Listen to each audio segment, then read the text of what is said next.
emergency for the first time in about... This is Jim, and Receiving this message. We are Ken Jennings and John Roderick. We speak to you from our present, which we can only assume is your distant past, the turbulent time that was the early 21st century. Fearing the great cataclysm that will surely befall our civilization, we began this monumental reference of strange and obscure human knowledge. These recordings represent our attempt to compile and preserve wonders and esoterica that would otherwise be lost. So whether you're listening from an advanced civilization or have just reinvented the technology to decrypt our transmissions, this is our legacy to you. This is our time capsule. This is the Omnibus.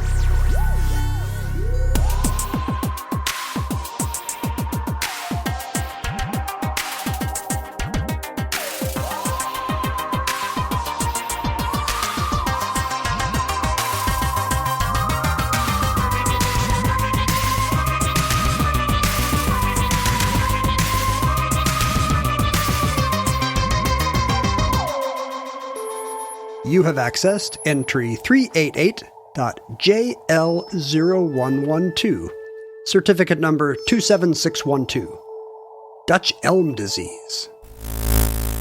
I speak for the trees. Let them grow. Let them grow. What's your relationship to the forest, Ken? I think of you as kind of a forest creature. I am the young prince of the forest, like Bambi. Mm-hmm. As a young boy, I liked to gamble and frolic there. Did you? Eventually, my antlers grew, and I took it over and made it my own. Were your parents killed in a devastating forest fire? They were, but that's actually unrelated. Oh, I see. Completely different forest, different time. I love the forest. I was walking in, the trees are starting to bud here. We're recording this in the spring. Yeah. The trees are starting to bud here in our beautiful Northwest forest, and I was walking through some woods not far from my house, and I was watching the Douglas firs do this thing they do in the Northwest where they'll kind of shimmy in wind, and it'll look like they're dancing, they're doing like a slow motion hula, and I was thinking about how as much as I love the less deciduous forests of the Northeast, their trees do not dance the way our tall evergreens do. I feel very at peace in the forest. And it's one of the things I really remember about coming home to Seattle in the summers when we lived overseas and in a large treeless Asian city. It's just watching those big western hemlocks and Douglas firs and cedars kind of swaying like that in an evening breeze. It's unforgettable. Yeah, I also, as you know, am a forest dweller, wood elf. That's right. My new house is on a piece of property that has a lot of mature trees and quite a few evergreens, big cedars and firs, but also a lot of big leaf maples and mature deciduous trees. For futurelings that probably are trees, we don't need to explain the difference between deciduous trees, which lose their leaves in the fall, and evergreen trees, which have various needles and other kinds of... Those are the two races of our listeners. The two races. They're the deciduous and the deciduous evergreen. are super racist about the coniferous. And they live in different cities. But what we don't have experience of, you and I, growing up in the Northwest, are the hardwood forests of the East Coast. And and we can be forgiven for not having that experience, both because we don't live on the East Coast, but also because the hardwood forests in the Northeast and in the Southeast are now just a shadow of their former selves. No one of our generation can appreciate what the eastern forests and in Europe also. What the hardwood forests of the recent past were like. They built this country without those hardwoods, and in some cases the food stuff they provided. I mean, that's what led those areas to be settled. But unfortunately, it was that settlement that then pretty much deforested huge swaths of it. So thanks for those hardwoods, guys. Well, the hardwood forests were not decimated by logging or fires or misuse. We didn't hump the trees into non-existence. Did you say hump or hunt? Hump. We didn't bring. Neither. I guess we didn't do either. We didn't to my bring knowledge, pigs that dug them up. No, in fact, the hardwood forests of the United States were destroyed by that patient enemy, the fungus. and as recently as the 20th century. In most cases, until even my father's and mother's lifetimes, even your father's and mother's lifetimes, the hardwood forests of the eastern states, I guess, every state to the east of the Appalachian Mountains, and also this is true in Canada and in Europe, those forests were intact and were devastated by fungal infections that were brought from faraway places as part of what became a kind of the early international trade in wood and wood products. So they were safe as long as we weren't getting things from other continents that might have beetles and fungi in them. That's right. But as soon as we started getting things that might have beetles and fungi in them, boy, those beetles and fungi had a heyday. Had beetles a field and fungi. day. Beetles and fungi.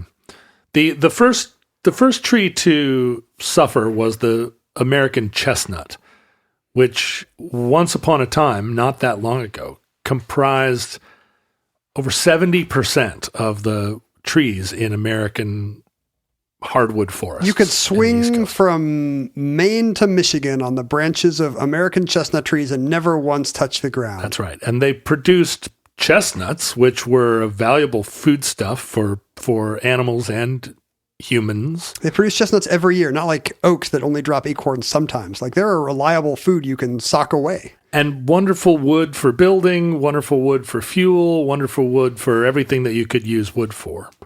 And at one point, there were estimated over 4 billion chestnut trees in North America. Well, surely that's enough that they could withstand anything. Well, sadly, no. What? I'm afraid to report to you, Ken, that the chestnut blight, which is a fungus and an imported one, got upon our chestnut trees and lay waste to them, devastating our forests, devastating our people. One tear just rolled down John's cheek as I threw a piece of litter at him. Now, I'm afraid that these forests I have no conception of them. And I know of them only from my mother's reports of how different the world looks to her now than it did when she was a child. Or just reading Thoreau, like these majestic chestnut trees are pretty much lost to us now, except in Longfellow poems about them. Right. And what does your mom say? Well, my mom's experience, and I think this is true for most of the urban populations of North America and Europe. Her experience was less that the chestnut trees were devastated by a blight, because the chestnuts comprised the trees of a forest. If you were to find a stand of forest, or if you were to fly over a mountain range, you were looking down at chestnuts. And so, for instance, what people go to now to see the leaves change in the Northeast, the leaf peepers, that would have been true across the whole East Coast. You wouldn't need to go to Vermont to watch the leaves change. But what made a greater impact in her life, and I think in a lot of people's lives, was the American elm tree that was devastated in a couple of different times in the 20th century by Dutch elm disease, because the elm tree was used as an urban tree. The elm tree was a tall and fast-growing and vase-shaped deciduous tree that was used to line the big boulevard in town, and the elm tree. Chestnuts would be too tall, I guess, but elm trees are the right shape for the right street shape, planting. and just sort of a decorative tree that dances in the wind. Now, perhaps it doesn't hula. It doesn't hula, but they were used.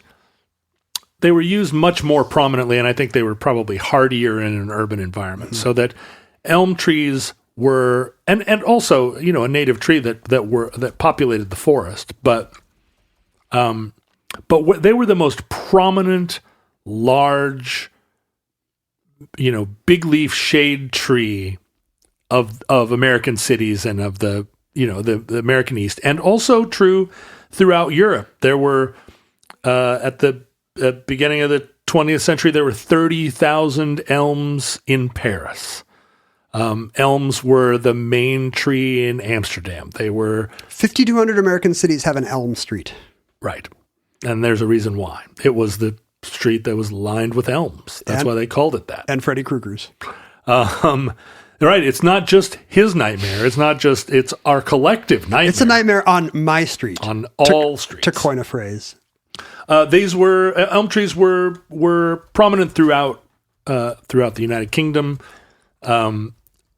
Like elms were the primary tree that made cities shady and ask a city kid to draw a tree. Like that's their platonic ideal of a tree. Right. Is an elm.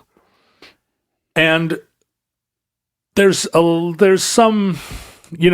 of suggestion that elm disease and these funguses or fungi, as our listeners prefer. Is that right? I think, have they all risen up with one voice? I can't decide which of our futurelings we're mocking at any given time, but they're vulnerable to a form of fungus. It's a wide category of fungus called the sac fungus. Oh, so it's not just one species. Well, there are a lot of sac fungi. So, for instance, like morels and truffles, but also yeasts. I mean, they're all sac fungi, and they're all bad for elms, or at least a lot of them are. No, okay. But the fungi that infect elm trees, there are several varieties of it, and they're all part of the Ophiostoma group of sac fungi. The first one to arrive in North America was called Ophiostoma olmi. Olmi meaning elms. Edward James Olmos is Spanish for Edward James Elms. That's right. Ulm, Germany is just Elm, Germany. Oh, that's true, huh? Yeah. I didn't think about that. Named after what presumably were all the beautiful elms in Ulm. Ulmer Fudd just means Elmer Fudd. Every time you pause to think of a word and you say Ulm, it's just a Norman elm. That's my mantra. Ulm. It arrived in America in the early part of the 20th century, and initially it came in a shipment of wood from Europe that was meant to be used as veneer in furniture. Did it come from the Netherlands? Is that why? Originally, it was identified in the Netherlands because it was infecting elms in the Netherlands too. Oh. And the way so Dutch elm disease is maybe not Dutch. Not Dutch. It's always a question. Did it come from Asia? How is it being sort of? What is its origin point, and how is it promulgated? I had no idea until it became a political football recently. That's the Spanish flu of 1918. Not Spanish. Did not originate in Spanish. They were just the ones that weren't covering up the deaths. Right. So when it was in the newspaper, it was like, wow, this big flu in Spain. Meanwhile, ravaging the entire world. There's some theory that it originated in the American Midwest and then got to Spain. And that it originated in a military base. We dodged a bullet there by covering up those deaths. That would have been American flu. What a black eye. American flu. That's not what you want. Who would immigrate here and buy our blenders? American flu should be the name for just some diarrhea you get from Taco Bell. I've got the American flu. Gross. Oh. I think that is what we say. The way the fungus works, the way it kills an elm tree, is in a way kind of similar to the coronavirus, in that it triggers an immune response from the tree that ends up overreacting and killing the tree. So it's like lupus or something. What a tree does when it's being attacked is it by orcs? By orcs. When a tree is attacked by orcs, it marches on Isengard. What it does, I actually don't. Throom. What does a tree do actually when it's being attacked? Because they can't. I mean, they don't have metabolisms. What right? happens is a tree secretes sap, and the sap plugs up the damage that whatever the disease or insect is inflicting. So upon sap the has tree. an immune property as well as whatever circulatory stuff. And sap is that's why it's glue-like. That's why it's sticky. That's right. It's also antibacterial. Like sap is kind of amazing stuff. But when a tree overreacts, right, what it is doing is it's actually sealing up the channels that a tree uses underneath its, in its cadmium. It's cambium and xylem and phloem. Right. And the flow from root to leaf and back again, the sap will go in and block that passage. This is just like when you're sick and your immune system makes more mucus, but then you get a stuffy nose. It's exactly what it is. A tree can actually strangle itself. It just dies of a stuffy nose. By plugging up, by clogging all of its vascular system. Wow. Now, in the case of Dutch elm disease, it's made worse by the fact that it is transmitted via bark beetles. And bark beetles are a whole kind of type of beetle, and there are many, many varieties.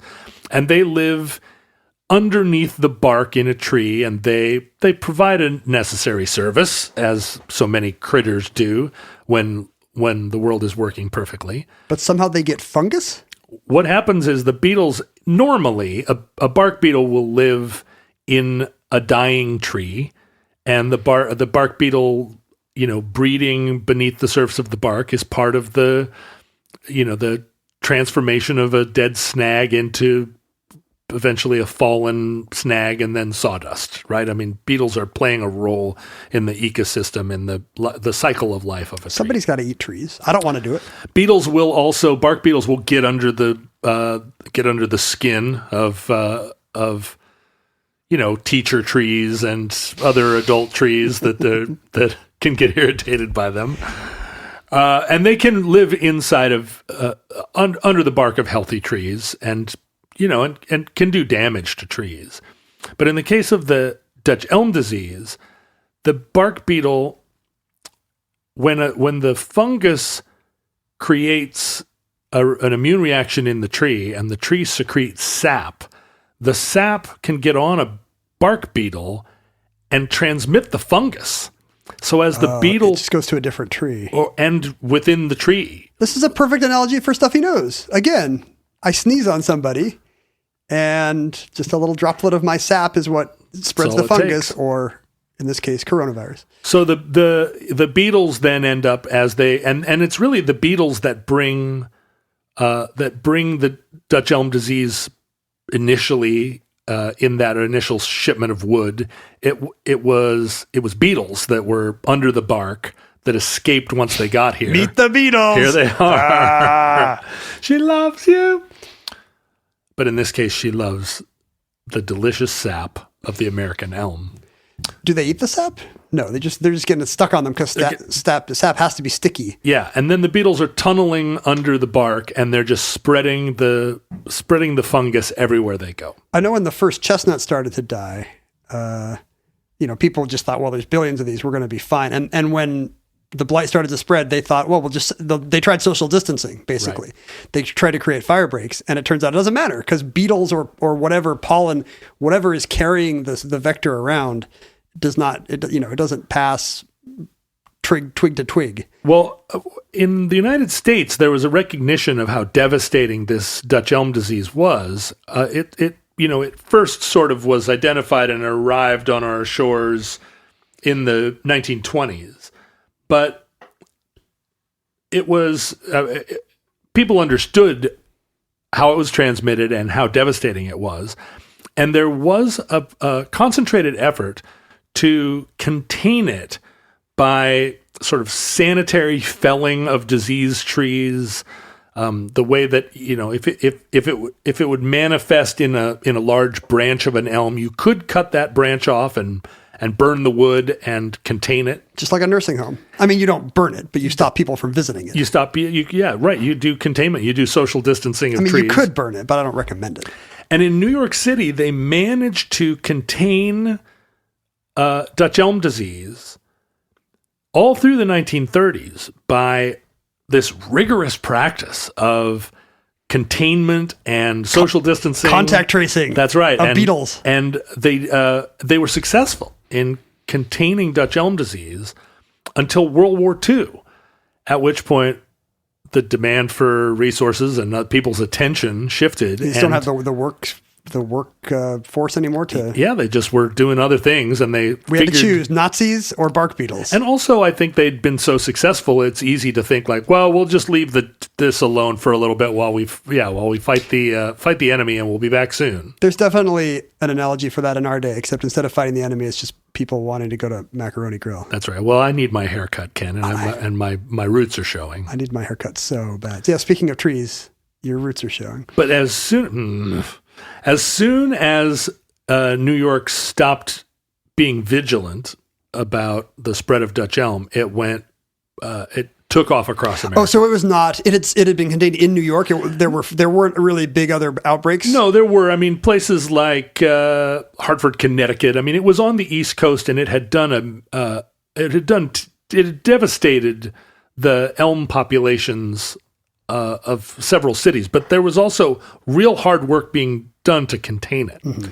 Contain it to the East Coast. But when it spread to other cities, it was coming from that initial Northeast. Yeah. Wow. And by 1950, Dutch elm disease had arrived in Detroit, and by 1960, it was in Chicago.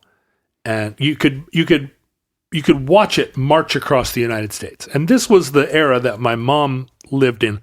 She was born in 1934 and lived in Ohio. And in 1950, when Dutch elm disease arrived in Detroit, she was in Western Ohio, right? So she was a teenager, and she still lived in a city with an elm street that had beautiful elms. And by the time she was in college, she watched the elms in her town die, and then watched the elms in the neighboring town die. You could watch it go from town to town. Yeah, and people have an emotional connection to the trees on their street and in their backyards. And it's not exactly like losing somebody you know, but you do grieve, especially when it's so inexorable and you know it's going to be the one next door next. And scientists and biologists and botanists were all working overtime trying to come up with a solution, right? There were so many efforts being made to eradicate the beetles, to inoculate the trees. Eradicate the Beetles is a pretty good album name. Yeah, Eradicate the Beetles. Are you kidding me? Why is there not an album called that? Let me write that down. Happiness is a warm gun. Because of the nature of the infection, it is possible to inoculate trees. It just didn't turn out to work very well. By inoculate, do you do the same thing? You inject the tree with some kind of sort of a weakened emasculated version. Yeah, a weakened form of the fungus, and try to get the tree to build up an immune response. In the 50s and 60s, the brand new, super exciting insecticide, DDT, was the preferred method that municipalities were using to combat the beetle. To kill the beetles. And it was really DDT as used to combat Dutch elm disease that inspired Rachel Carson's book, Silent Spring. So it was trying to fight Dutch elm disease that sparked the American environmental movement.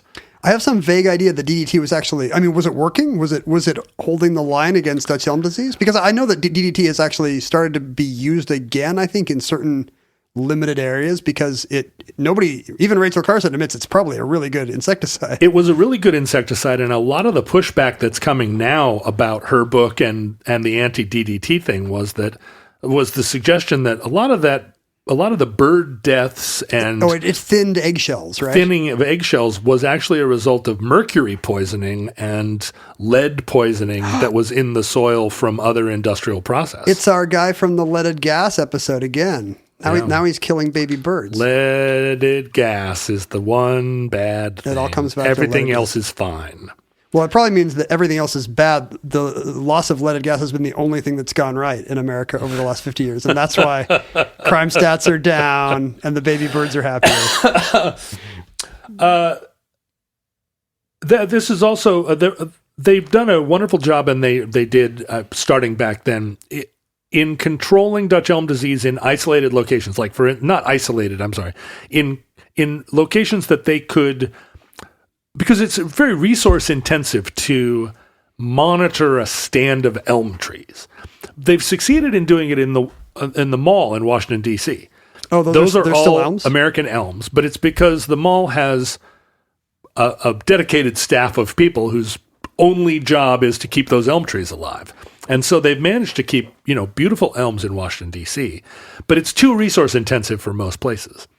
Other places in North America that have retained their stands of elms are places like Winnipeg, which, if you've ever been to Winnipeg, I have not. Winnipeg is like kind of a marvelous little Midwestern city in Canada, but it is surrounded on all sides by 100 million miles of nothing.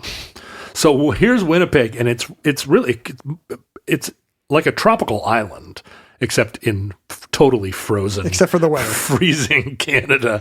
But then, in what ways is it like a tropical it's island? really not at all. Except that Winnipeg itself, when you're there, it feels like Milwaukee. It's an oasis. It's wonderful architecture. It's wonderful tree-lined streets.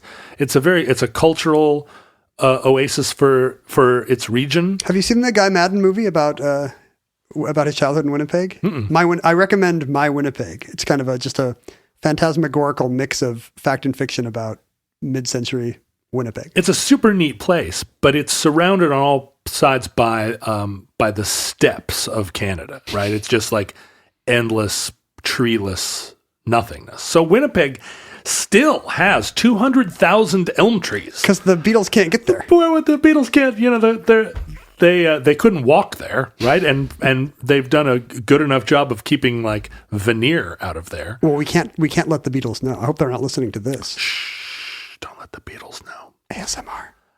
There are places in Europe that still have, like Amsterdam and The Hague have wonderful stands of elm trees, and so much so that they advertise themselves as the elm cities. It's probably the same as the National Mall, right? They just throw manpower at Yeah, right. I mean, you can, Amsterdam is such a cultivated environment. Like, they run a fine-tooth comb through that city and have for hundreds and hundreds and hundreds of years, although they can't keep hippies out. I don't think they're really trying that hard. They can't even really keep the bikes out of the canals. It's like Dutch elm disease. They tried to keep all the hippies in one particular district, and it's working out okay. Unfortunately for the United States, so Dutch elm disease was kind of ravaging the country, but it was not even really the most virulent form. The Ophiostoma ulmi was a kind of mild form of elm disease. Uh-oh. And in the 1960s, a extremely virulent form of it called Ophiostoma novo ulmi arrived from Japan, and this is like the Godzilla mutated. Yeah, it swept across the United States like a raging firestorm. Also killing elms? Killing elms right and left, such that people that can remember the 1970s can remember a time when you just watched the trees of a city just evaporate. And that's sad. Urban tree cover is important. When we look at pictures of Seattle from 100 years ago, we kind of often have the opposite experience, because when they built Seattle, what they did was come to a place where there were like stands of old growth fir that were probably 30 feet around, and they were all lumbered. Yay, let's cut these down. And then they built this Victorian city. And when you look at old, like sepia tinted photographs of Seattle, there are no trees. It's treeless, yeah. It's just house after house after house after house. And you compare those to modern photographs, and now we have these beautiful trees. But if you look at photographs of Midwestern cities, Eastern cities from 100 years ago, and then compare them to today, it's the opposite effect. All the big, beautiful trees are gone. Yeah. In Seattle, the only trees that die are the ones that are like intentionally poisoned by rich people who want nicer views. Right, right, chopped down by somebody that just moved in and bought the old house and was like, I don't want any of these trees around here. I saw recently the Seattle Parks Department had discovered somebody had actually drilled a hole in a tree and injected poison multiple times just to kill the tree and improve their view. It's clear there's a neighborhood, any one of whose houses could have done it. So the city, of the two trees that have been targeted, the city had to cut one down. They think they can save the other one, but for the one they cut down, they planted 4 new ones. Yeah. Take 50 years from now, you'll see. Your kids will be so mad. The desire to have elm trees and chestnut trees, to have these great old hardwood trees, as it encouraged people, botanists, to try and find new elm varieties to plant that are resistant to Dutch elm disease. And there are varieties that are. There are Asian elm trees that naturally were resistant to some of these pests that ended up being imported pests. But it turned out that there were a few American varieties of elms that were less vulnerable to the disease, and there were great projects to try and breed different varieties of elms, the more resistant varieties with the more beautiful, with the qualities you want varieties. Yeah. But to whatever degree, fungus resistance was not as easily bred into a tree. It turns out it's the same gene. The thing that makes you pretty is the same that makes you fungus resistant. Just like in life, all these beautiful people with their porcelain skin, that they'll just get knocked over by a breeze. It's definitely true for me. I'm beautiful and very much not fungus resistant.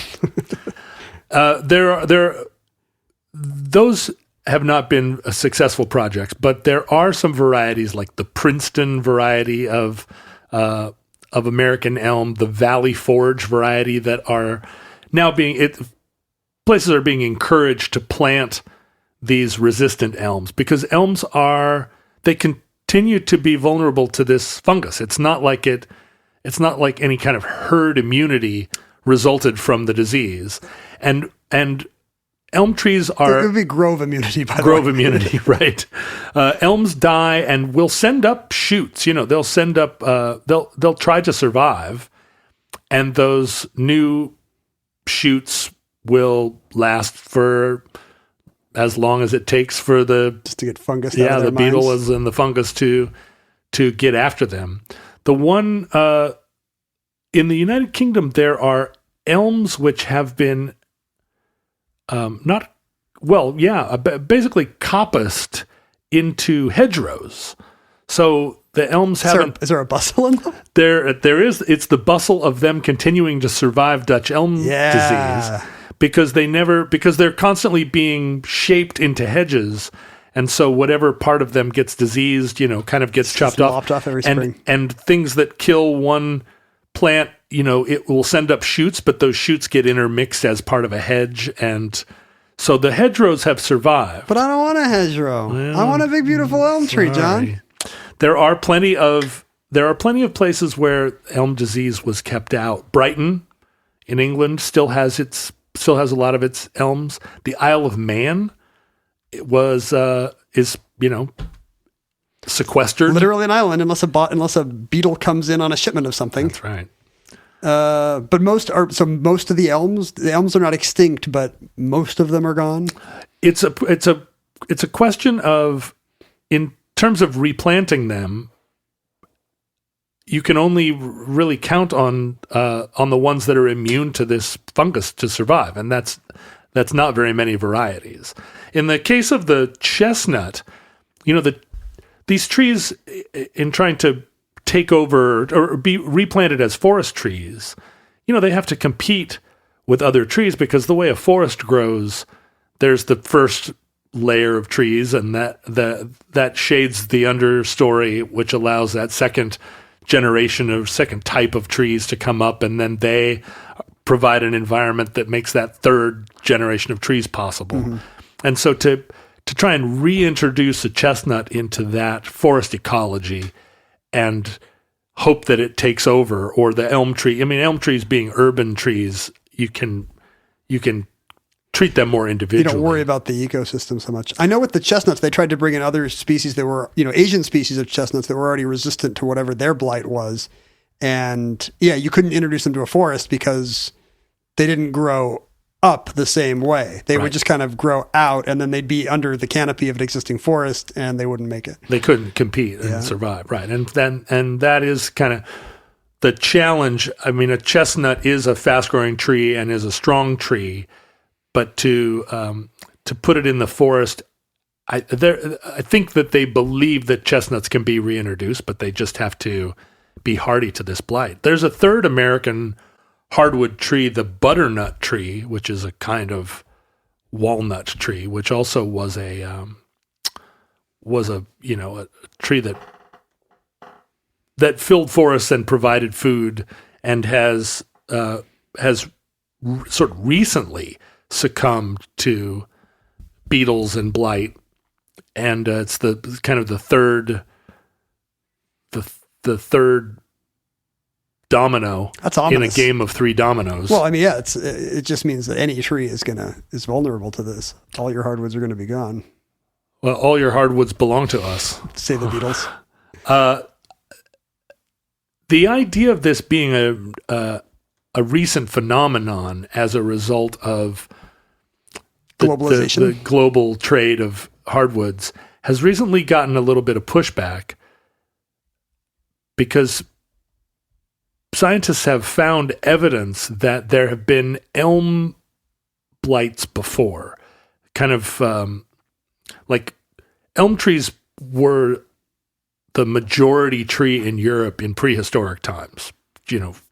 Europe was covered from one end to the other with giant forests. Dinosaur streets lined with elms. And there's fossil record of in 4000 BC, all the elm trees of Europe all dying at once. I wonder how you can see the blight. I guess they just disappear from the record. You don't see blighted trees. You just see the elms go away. They disappear from the record, and I think traditionally people thought, or the habit has been for a while to think of that as the result of not a meteor strike in 4000 BC, but the logging of the forests by prehistoric man.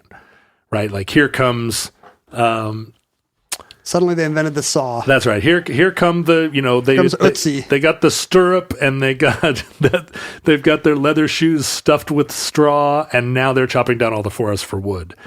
But that never really made that much sense, because there were an awful lot of forest and not that many Utsis to decimate the entire elm cover of Europe. Right. If each individual Utsis can chop down a tree a week, it's just not going to happen. That's an awful lot of Utsis, more than there are or were. It happened again in 1000 BC, and I think there are some fossilized beetles that are bark beetles that they've kind of found in conjunction with the evidence of these forest destroying epochs, moments in time. And as recently as the early 19th century, there's was staring us right in the face, plenty of written record of smaller outbreaks of elm-killing diseases in European cities. That the connection really, because the diseases in those episodes weren't that virulent, no one made the connection when it happened 100 years later.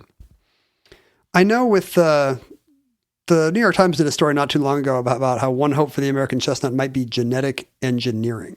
Like they haven't had good luck breeding resistant trees together, but they've like found the gene that will make the tree produce some protein that'll break down the acid. And now they've got to prove that this is not, I mean, they've got to prove to three government oversight agencies that this is not dangerous. You know, you got to try feeding it to birds and see what happens when the birds' nests are made out of these.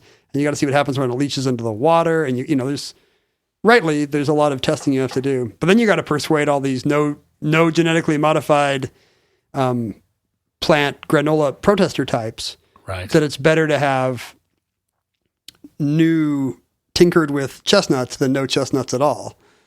And that's a harder sell. Well, and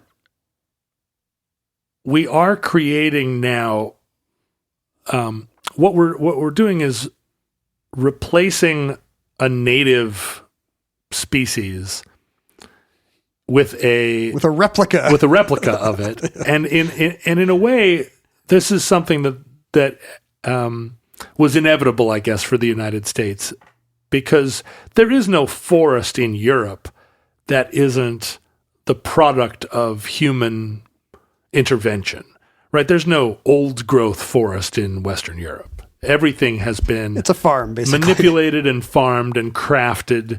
And if you want it to look natural, you can make it look natural. If you want to farm trees, you can farm trees.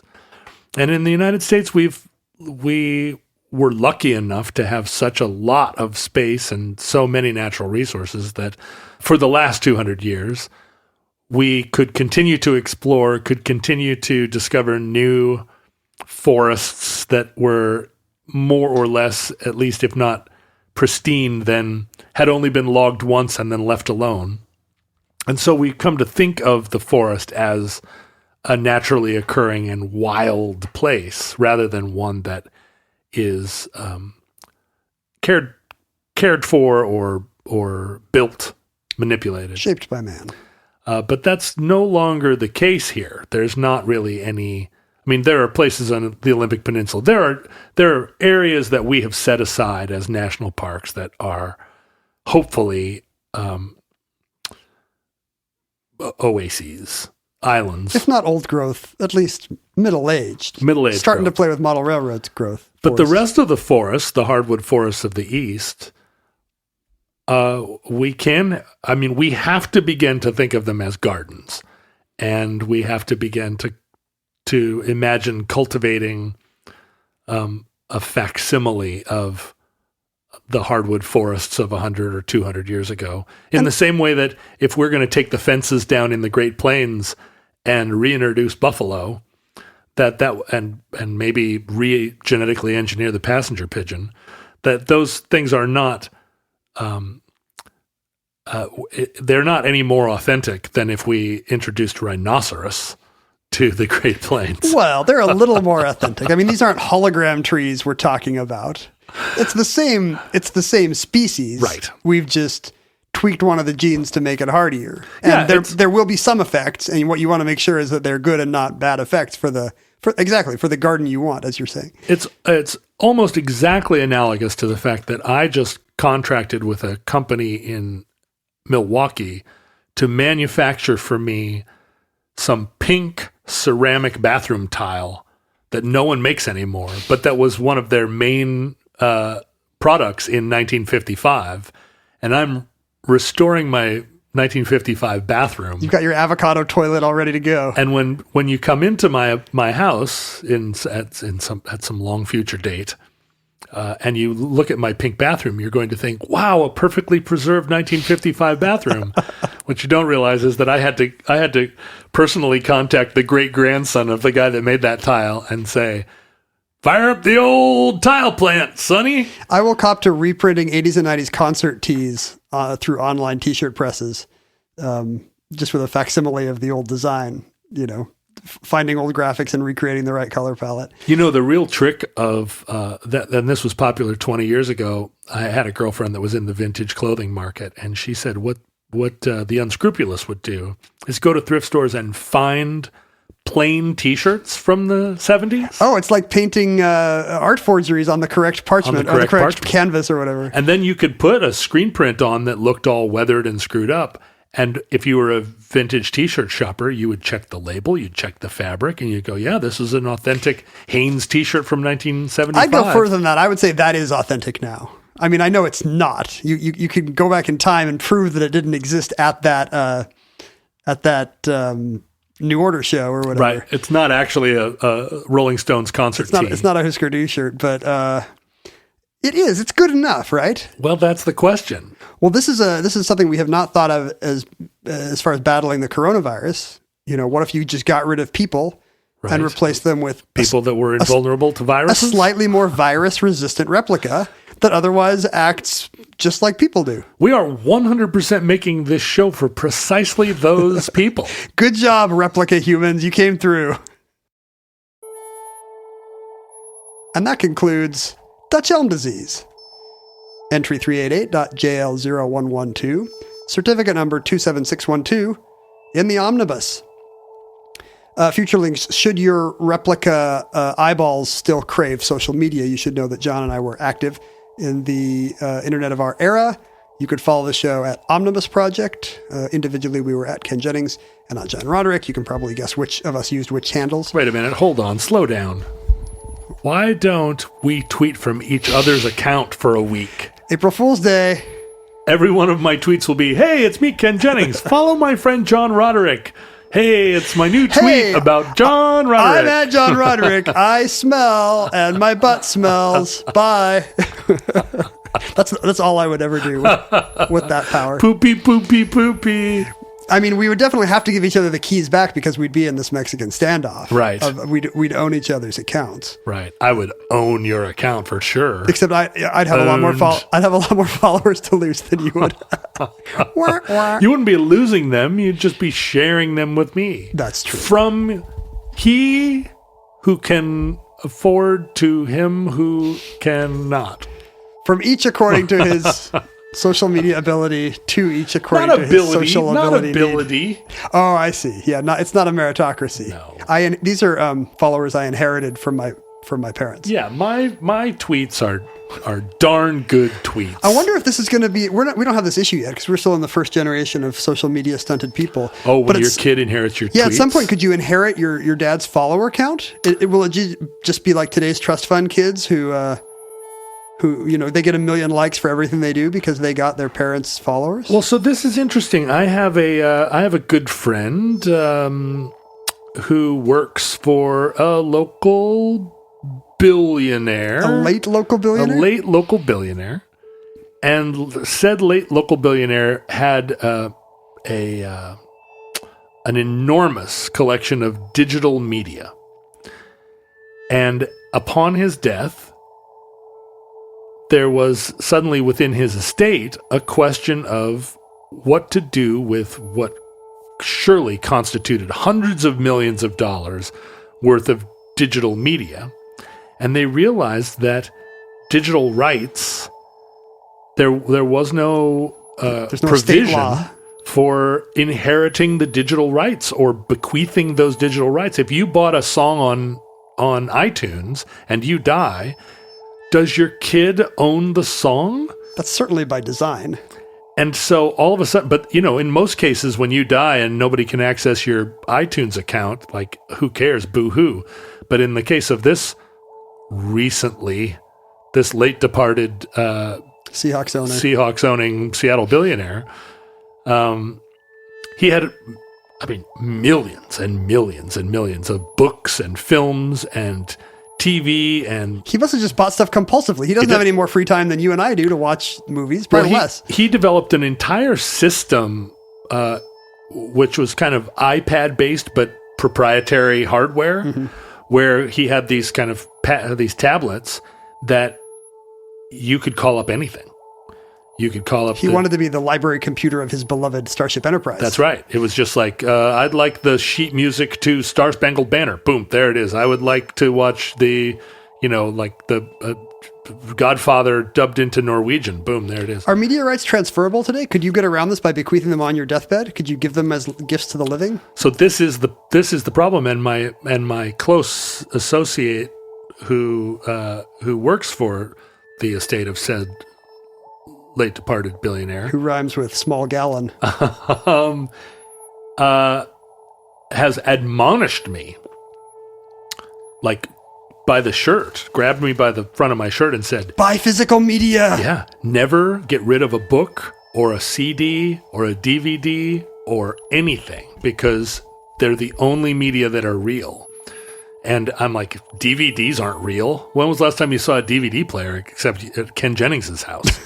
And yet, realer than keeping it in the cloud and then finding that you're not able to give that to your kids. And of course, cloud media services are never going to allow you to bequeath your Star Wars subscriptions to your kid. It would just end sales. Yeah, why would they? If you could get your parents' files. So it's, I think, a little researched or little thought of consequence of the digitization of everything. Because we're all convinced we're the last generation. Yeah, right. If you think you're never going to have kids, like you're not worried about your dog getting your Godfather movies. And it is part of the premise of this show, right? That we're worried that although the marches of John Philip Sousa are going to make it into the cloud, are the marches of Bill Sousa, his younger brother? His less talented and possibly less existent younger brother? Probably not. And that's why the Omnibus Project is here. I should hook up your friend with Scarecrow Video. She's like a cautionary tale of... She's a member of Scarecrow. She's well aware. Yeah, she's fine. I mean, she's fine. Well, no, I don't mean she should be running more videos. I'm just saying they should be leveraging her testimony in their in their marketing. Well, no, the reason I'm so cautious, I'm not very cautious. I've basically outed her in every respect. Her phone number is 206. But she still is employed there as part of that team. So yeah. She's not going to be able to. She still won't tell me 3/4 of the things because of some NDA she signed back in the 80s. The NDA said you can only tell your friends 1/4 of things about your job. You choose which ones. Only tell people the tantalizing bit, and then nothing more. In addition to social media, please email us at theomnibusproject@gmail.com. Tell us 1/4 of your secrets. Send us 1/4 of your possessions. That's just a tithe you can do. Mm-hmm. We will send you 2 shoots of a fungus-resistant American elm. 2 shoots of plump juicy raisins. You can send those to P.O. Box 55744, Shoreline, Washington 98155. Here's something we got in the mail recently, John. When I showed you the box, you admired that it was actually a civil defense, an authentic civil defense box of the.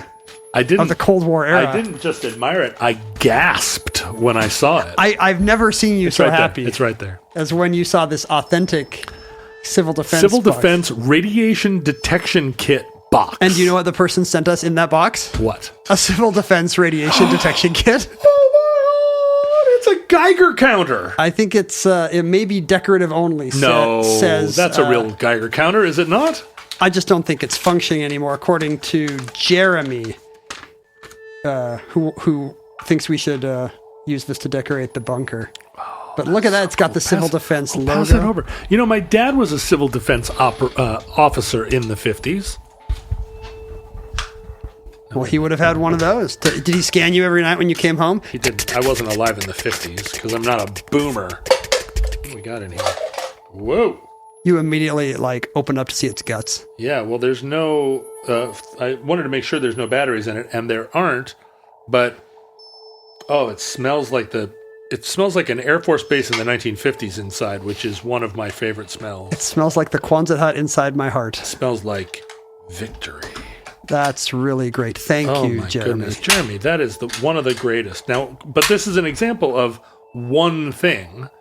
And you and I guess we have to keep it in the bunker because neither of us would ever agree to let the other one have it, right? It's true. It's wow. It's got a little door that shuts over the the detector thing. Patreon subscribers can see a picture of this beautiful bright yellow artifact on our video feed. How awesome is this thing? At patreon.com/omnibusproject. I feel like this door is in here backwards, though. We appreciate your donations. You can discuss Dutch elm disease or pretty much anything else you want with your fellow futurelings. If Facebook, Reddit, or Discord still exist in your era, first of all, I'm sorry. But second of all, please use it to find other omnibusianados, as we refer to our fans. I feel like somebody might have hit this with a paint gun that shouldn't have been painted here, but maybe I'm wrong. I mean, the paint is in really good shape. Do you think it got spruced up at some point? I feel like maybe somebody spray painted parts of it with the spray paint and they didn't close the door on the detector. This part you think that shouldn't be yellow? Maybe that should. I don't know. I've been a long time since I built my own Geiger counter. But as somebody who only wants original Led Zeppelin concert tees, you're wary of somebody doing restoration work on your new. This is the only one of these I've radiation ever held detector in my hand, so I'm pretty excited about it. And he also sent us these little laminated Conelrad in case of attack stickers. Turn your AM radio dial to 640 or 1240, John. That's where you'll hear the latest civil defense updates. So boss. One of us actually has a bomb shelter. It's me. So you're saying you should put that in your bomb shelter? No. He gave it to us for our bunker. Are you going to turk out your bomb shelter like a bomb shelter? I'm kind of thinking about it. I mean, I don't want to deck it out as a 50s bomb shelter, although I do, but I also kind of want to make it like a contemporary bomb shelter full of all kinds of weird prepper deer camouflage baseball hats and tubes of chewing tobacco. I don't know where you're going to keep your assault rifles otherwise, so right. It's a pretty good idea. I'll tell you what, when the big one hits and you're knocking on my door, you're gonna have to know the passcode. There is no way I'm walking to Normandy Beach after the bridges collapse to ask for your dried meats. There's a 30% chance that you'd be at the house anyway. A 30% chance. Only if the world ends on a Wednesday, I guess. Futurelings, from our vantage point in your distant past, we have no idea how long our civilization survived. We may be communicating with you from the very distant past or from the recently distant past. One of the distant pasts.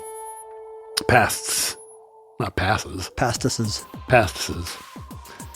We hope and pray that the catastrophe we fear may never come. But if the worst comes soon, this recording, like all our recordings, may have been our final word. But if Providence allows, we hope to be back with you soon for another entry in the Omnibus.